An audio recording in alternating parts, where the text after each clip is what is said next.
आज आपण पौष्टिक असा नाश्ता आणि पौष्टिक असा मुलांचा छोटा टिफिन बघत आहे। रेसिपी म्हणसाल तर खूप सोपी आणि शरीराला सुद्धा खूप पौष्टिक, खूप कमी तेलामध्ये, फक्त 1 चम्मच तेलामध्ये ही रेसिपी आपण तयार करणार आहे। तर जास्त वेळ न करता रेसिपीला सुरुवात करूया। तर इथं सर्वात पहिले मी पालक घेतली, एक जोडी स्वच्छ साफ करून घेतली। काड्या याला आपल्याला ठेवायच्या नाही, फक्त पालकाची पानं आपल्याला याला घ्यायची आहेत। तर मी इथे पालक छान स्वच्छ साफ करून घेतली। एक जुडी पालक इथे मी घेतलेली आहे ही, आणि स्वच्छ 2 पाण्याने आपल्याला ही पालक धुवून घ्यायची।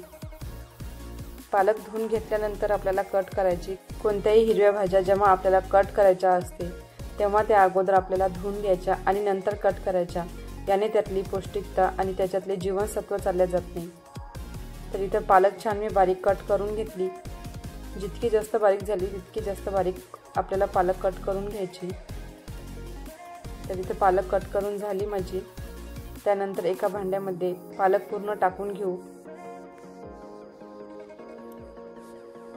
नंतर त्यामध्ये कोथिंबीर टाकून घेतली।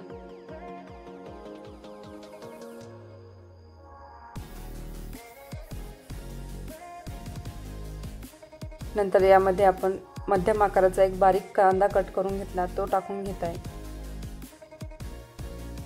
नंतर ज्वारीचं पीठ 1 कप टाकून घेत आहे। एका कपाला थोडं कमी ज्वारीचं पीठ टाकून घेत आहे।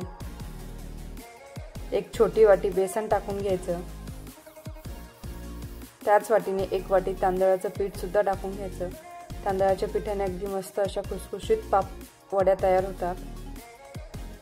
अर्धा चम्मच हळदी पावडर टाकून घेत आहे।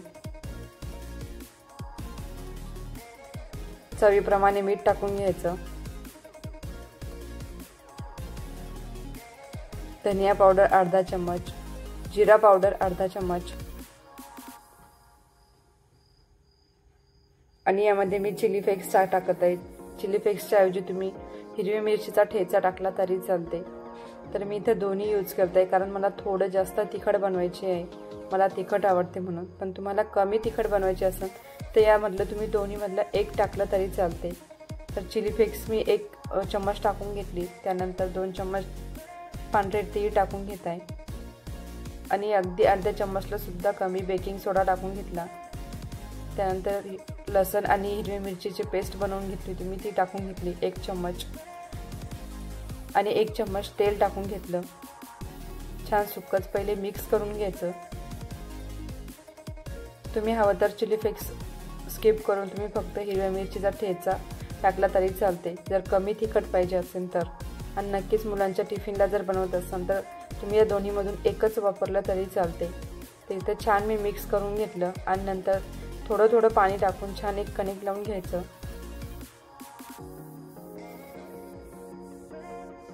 अगदी थोडं थोडं पाणी टाकायचं, जास्त पाणी टाकायचं नाही, कारण जास्त सैलसर आपल्याला हे कणिक लावायचं नाहीये, थोडं घट्टच लावायचं आहे। मी तुम्हाला शेवटला सांगतेच की मला किती पाणी लागलं ते, कारण पालखीला सुद्धा पाणी सोडते। पालक आणि कांदा हे दोन्हीही पाणी सोडतात, त्यामुळे पाण्याचं प्रमाण अगदी कमी ठेवायचं। तर एवढ्या कप भरून मला पाणी लागलं। इथं कणिक आपलं छान लावून झालं। एक 5 मिनिटं असंच ठेवून देऊया।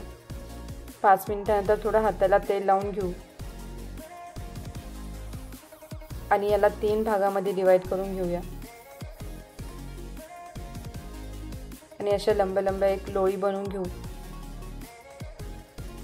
तुम्हाला हवं त्या आकारामध्ये तुम्ही बनवू शकता। तर तिन्ही सुद्धा मी अशाच प्रकारे बनवून घेत आहे।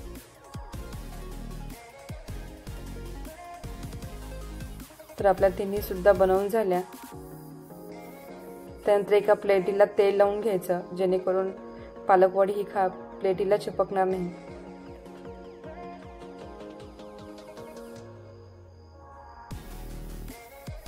तेलाने ग्रीस केलं प्लेटीला, आणि प्लेटीवर सर्व पालकवड्या ठेवून घेतल्या। स्टीमर मी 10 मिनिटं पाणी उकळून घेतलं होतं। त्यानंतर आपल्याला ह्या पालकवडी त्यामध्ये ठेवून द्यायच्या, आणि 10 ते 15 मिनिटं छान शिजवून घ्यायच्या। इथे 10 ते 15 मिनिटांनंतर तुम्ही बघू शकता किती छान अशा पालकवडी तयार आहे। पूर्ण थंडी करून घ्यायची आणि कट करून घ्यायची। थंड झाल्यानंतर त्याला कट करायचं, गरम गरम कट करायचे नाही। गरम गरम जर कट केले तर ते क्रॅक होते आणि पालकवडी तुटते सुद्धा। त्यामुळे पूर्ण थंड करायचे आणि नंतर कट करायची। इथे पूर्ण पालकवडी मी कट करून घेतली। तुम्हाला मी दाखवते किती जाळीदार अशी पालकवडी तयार झालेली आहे। तुम्ही फोडणी न करता अशीच खाल्ली तरी चालते आणि मुलांना सकाळी टिफिनला जर द्यायचं असेल तर अशी करून ठेवायची रात्री आणि सकाळी थोडीशी फोडणी करून तुम्ही मुलांच्या टिफिनला दिली तरी चालते। त्यानंतर 1 चम्मच तेल टाकून घेतलं आणि 1 चम्मच मोहरी टाकून सुद्धा घेतली। त्यानंतर 2 चम्मच तीळ टाकून घ्यायचे आणि जे आपण पालकवडी बनवली ती यामध्ये टाकून घ्यायची। न फोडणी करता सुद्धा खूप छान लागते ही पालकवडी। तर पूर्ण पालकवडी मी यामध्ये टाकून घेते। ही पालकवडी कमीत कमी 2 दिवस जशीच्या तशीच राहते। कुठे प्रवासात जायचं असेल तर तेव्हा सुद्धा तुम्ही अगदी योग्य असं ऑप्शन आहे हे नेण्यासाठी। खराब होत नाही आणि ज्वारीचं पीठ यामध्ये आपण यूज केलेलं आहे, त्यामुळे हेल्थसाठी सुद्धा खूप छान आहे। मुलांच्या सुद्धा आणि आपल्या सुद्धा। मुलं अशी ज्वारीची भाकर खातो म्हटलं तर खात नाही। तर इथं 2 मिनिटं छान मिक्स करून घ्यायचं। गॅसचा फ्लेम कमी ठेवायचा जेणेकरून कढईला चिपकणार नाही। मस्त अशी आपली खुसखुशीत अशी पालकवडी तयार आहे। कशी वाटली आजची रेसिपी कमेंटमध्ये नक्की सांगा आणि चॅनलवर नवीन असाल तर पटकन एक चॅनल लाईक, शेअर आणि सबस्क्राईब करून